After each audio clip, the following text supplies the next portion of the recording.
izriču maksimalne kazne.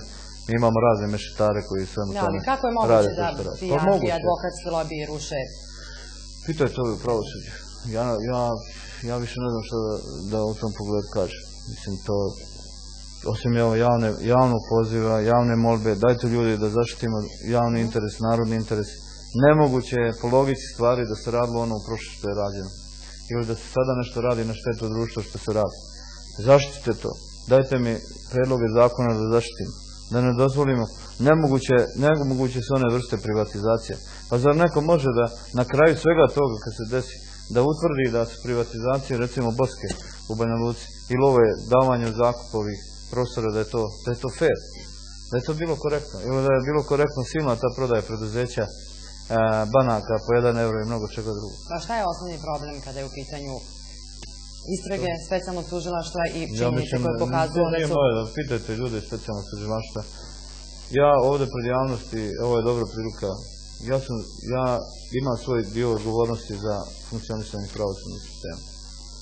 I ja sam taj svoj dio odgovornosti ispunio.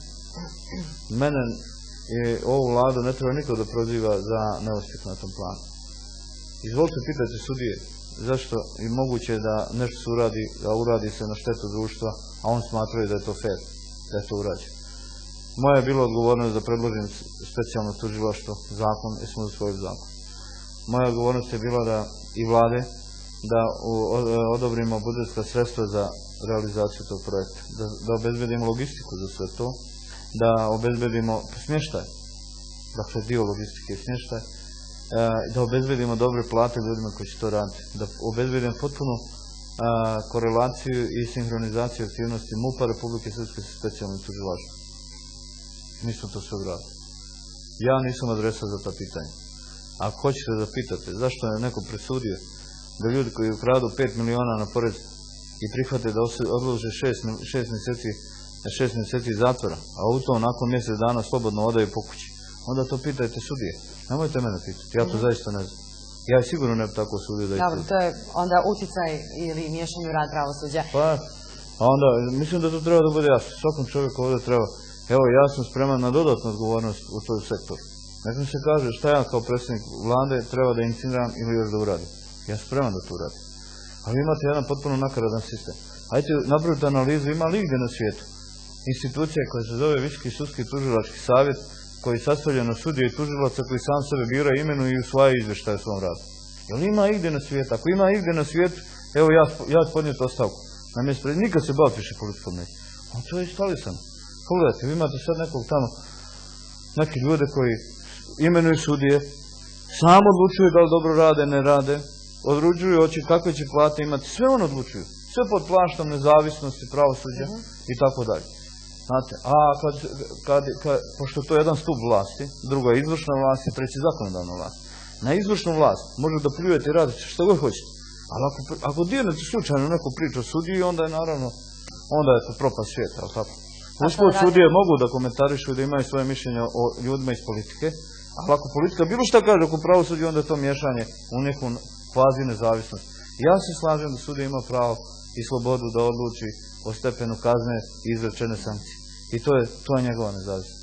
Ali ovo što mi imamo, ovo je direktno protiv javnog interesa. Ja kao predsjednik vlade, kao čovjek koji je dobio najveće povjerenje glasača, moram to da kažem. Pravosuđe danas radi na štetu javnog interesa.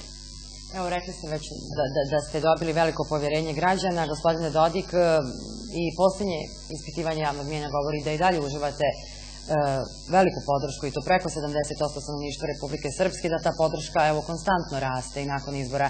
Narod očekuje više ekonomije, manje politike, jednom riječju da radi, da živi od svog rada. Na kraju ovog razgovora recite nam koliko su sva ta očekivanja realna i možemo li se iskreno tome i nadati? Prvo treba biti realan i reći da u posljednje vrijeme je učinjeno mnogo stvari. Ja nisam od ljudi koji sada stalno govorim, evo pogledajte, ovo smo radili, ono smo radili i tako dalje. Ali savršeno dobro znam da za svaki političar se na kraju mjeri po tome šta je ostavi za sebe, a ne po tome šta priča i kako nešto misli da uradi, a ne uradi. Ja savršeno dobro znam da sam osjećaj za ono što je urađeno mene obezbeđuje podršku ili ne podršku ljudi. znate šta, i to je jedan stereotip, kao dajte pričajmo o ekonomiji, pustite politiku. Nema uspješne ekonomije bez uspješne politike. Politički stabilne sredine. Osnovni preduslov ekonomskog rasta je politička stabilnost. Mi to imamo u Republici Srpskoj. Mi nikad nismo imali veći stepen političke stabilnosti nego danas u Republici Srpskoj. Od kad postoji Republika Srpska. Nikad veći stepen. Nikad veći stepen razumijevanja samih sebe. Nismo imali nego u ovom trenutku. I nikad veći stepen samopouzdanja koji ima. I uvjerenja da smo na pravom putu. Niko ne može očekivati ovdje skokove 100 milja. I odjednom da se sve promijeni. Ovdje mora da... Mi smo danas, kao što sam čitao sam skoro neki izjav jednog stranca koji kaže Republika Srpska je puna para. To odmah asocira, većina ljudi misle dajte to podijeliti, ja sad da napravim neki efekat, ja mogu sad da kažem podijeliti to po 5000 maraka, 10, ne znam nija šta uradite i na kraju kažem doviđenja ljudi i da u suštini zavijemo crno ovo društvo. Nije opipljivih, izbalansiranih mjera, aktivnosti koje se moraju provesti, moraju da budu predmet svakodnevne i svakonoćne analize onoga što treba da uradi. Ja ustajem i liježem sa brigom o tome kako poboljšati stanje u Republici Srpskoj. Možda je to nekome smiješno, znam da će neki kvazi opozicionari ovdje i oni koji nemaju podršku ove javnosti, ne pokušavaju da pribave javnost, prije svega medija iz federacije, kritikovati u vrstu priče. Ali ja bukvalno liježem i ustajem sa problemom u Republici Srpskoj. I to će nastaviti i to me nosi. Prema tome, ja svoj politički rad usmjeravam tako da po svaku cijenu napravim najmanju moguću štetu samoj Republici Srpskoj. Da napravim sve što je moguće dobro. Koliko će to na kraju biti, pogledajte, ko je mogao da računa odjednom na stravične posljedice ceo suša, o čem smo pričali večeras. Ne mogu ja odrediti hoće li biti suša ili neće biti suša, ali vam se desi. Ili nešto što je nepredviđeno. Ali u okviru onoga što je moje, to je rad od 10-12 sati najčešće i više sati dnevno na raznim pitanjima. Mantan se u glavu kad dođeš od tih silnih problema. Ja nemam pravo opet do sebe, ali hoću da kažem da to ušte nije jednostavno. Prema tome, ja sam uvjeren da imamo dobru pretpostavku, samo treba, ja sam danas s ljudima iz Elektroprivrede rekao, dajte samo jedan dan u mjesecu radimo za Republiku Srpsku, ali čitav dan. Ona će biti uspješna. Ajmo sad uraditi za Republiku Srpsku, dosta je samo očekivati od njih. Mi smo u drugčijoj situaciji nego što smo bili prije godinu dana. I to će reći većina ljudi. I to je ono po čemu je mjerilo i našeg rada. Ja sam uvjeren da ćemo biti za godinu dana u boljoj situaciji nego što smo danas. I to je mjerilo opet našeg rada. Svih nas, ne Milorada Dodika, ne svih ljudi ovdje u Republici Srpskoj. Mi smo danas udani sve razne špekulante od javnih institucija. Jeste imali situaciju da ranijih godina da se 3-4 ovdje špekulanta Banja Lučka moglo svašta da uradi.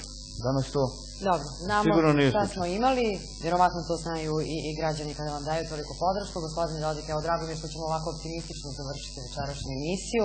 Hvala vam što ste bili gost Radio Televizije Republike Srpske. Hvala i vam. Poštovani gledalci, hvala vam na pažnju, prijatan vam ostatak večeri uz naš program. Doviđenja.